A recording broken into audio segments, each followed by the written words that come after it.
You think you're in control of your life? You're not. You're being played. Every decision you've made, every belief you hold, every opinion you defend, they weren't your choices. They were placed there by someone smarter than you. You've been told that power comes from fighting, from forcing your will onto others.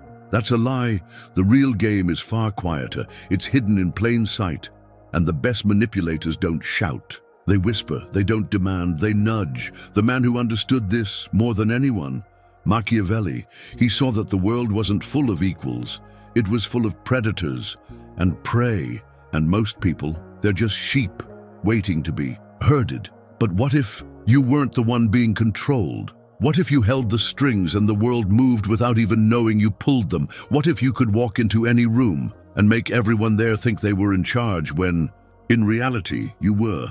Today, I'm going to show you how Machiavelli's ruthless tactics give you the power to manipulate anyone without them ever knowing it. You've been taught to play by the rules, to be kind, to be fair, to believe that the world operates on morals, on virtue.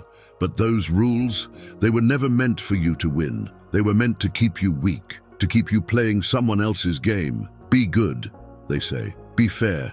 Don't cheat. Don't deceive. But here's the truth. The people who get ahead in this world aren't the ones who follow the rules. They're the ones who bend them. The ones who create their own rules and make everyone else play by them. You've been living in a cage of your own making. You don't even realize it, but every time you do what's expected of you, you give away your power. The world wants you to be nice. They want you to smile, to be polite, to never stir the pot. But here's the question no one wants you to ask. Who benefits from your compliance? It's not you. What if every polite conversation you've ever had was a move in someone else's game? What if every time you nodded along, played nice, or agreed to fit in, someone out there was quietly taking what you gave up without you ever knowing? This is the trap. It's the web that's been spun around you since day one. You've been taught to be likable, to be moral, to be good, but that just makes you prey. Let's get real. Your biggest weakness isn't your lack of resources, and it's not even your circumstances. It's your need for approval. It's the fact that you crave validation from others. You want to be liked. You want people to think you're a good person. You want to fit in. And that's exactly what's holding you back. Machiavelli knew this. He knew that the man who wants to be seen as good is already lost. The man who plays by the rules, who avoids conflict and wants to be liked, he's a pawn in someone else's game. In the world of power, goodness is a luxury of the strong. For everyone else, it's a weakness. It's a handicap, and people can sense it. The man who fears being hated will never have enough power to be truly free. The moment you want to be liked, you lose the ability to act decisively. You lose the ability to manipulate. You become predictable, safe, and weak. And the worst part, you never even see it coming. You think you're in control. You think people respect you, but in reality, they only tolerate you. Let's take a moment to look at history. The men who rose to the top didn't get there by playing fair. They didn't ask for permission.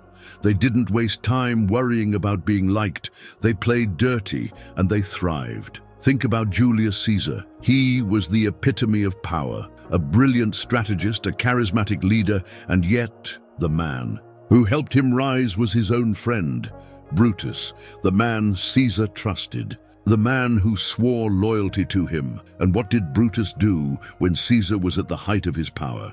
He stabbed him in the back, literally, not once but multiple times. He betrayed the very man who made him powerful, and all because he wanted more power, control, freedom from the chains Caesar had placed on him. But why? Why would Brutus betray his closest ally? Why would he turn on the man who gave him everything? Because Brutus was weak. He was afraid of being overshadowed, of being controlled. He saw Caesar as a threat to his own ambition. But here's the kicker: Caesar trusted him because Caesar didn't trust anyone who wasn't willing to get their hands dirty. Caesar's fatal flaw wasn't his loyalty to Brutus. It was his inability to see that everyone is driven by their own self-interest. Caesar failed to manipulate the one man who could destroy him, and that's why he fell. Trust is a weakness in the game of power. History is full of these stories. Political figures, military leaders, kings, emperors, all falling because they misjudged those around them, all because they thought the people closest to them had their backs. But reality is far darker than that. Napoleon Bonaparte was another perfect example. He trusted his generals, believed they were loyal. Yet in the end, when things started going south, those same generals turned on him. Some defected, others betrayed him. They saw him as a stepping stone, someone to use for their own benefit. And Napoleon, he trusted them to the point where he let his guard down. He believed in the illusion of loyalty, but loyalty isn't real. It's earned, and only when you control the narrative. The moment you stop being a threat, the moment your usefulness is gone, that's when your allies start to distance themselves from you. In modern times, the game hasn't changed. The tools are just more subtle now. People no longer need to carry knives or armies to achieve power. Now it's about information, perception, and influence. It's about playing with what's in people's heads. You think your closest friends have your back, but how many times have you made a sacrifice for someone else? How many times have you taken a hit for a friend only to be stabbed in the back when you needed them most? That's how manipulation works. It's not just about money or status. It's about your vulnerability, your needs, your desires. And once you become dependent on someone, that's when they start pulling the strings. Now that we've seen how the game works, it's time to arm you. You can't go into the world of power empty-handed. If you want to manipulate, you need the right tools. And Machiavelli gave us the perfect arsenal. His tactics weren't about brute force. They were about psychological warfare. Control the narrative. If you want to dominate, you need to control how people see you. The world will judge you based on the stories they hear, not the reality of who you are. So, what do? Create your own story. Machiavelli knew that public perception is everything. People don't care about your truth. They care about the truth you want them to believe. You shape the narrative. You make others think you're a hero, a leader, a genius. You paint the picture you want others to see and leave them with no room to question it. The best manipulators don't need to lie. They simply tell you half of the story and let you fill in the blanks. They play with your mind. Manufacture enemies. There's a reason that many powerful people keep their enemies close. Why? Because enemies create distraction. They divert attention away from your true intentions. They create chaos. And when there's chaos, no one has the time to focus on your manipulations. Machiavelli taught that enemies could be used as tools. They can be created when necessary.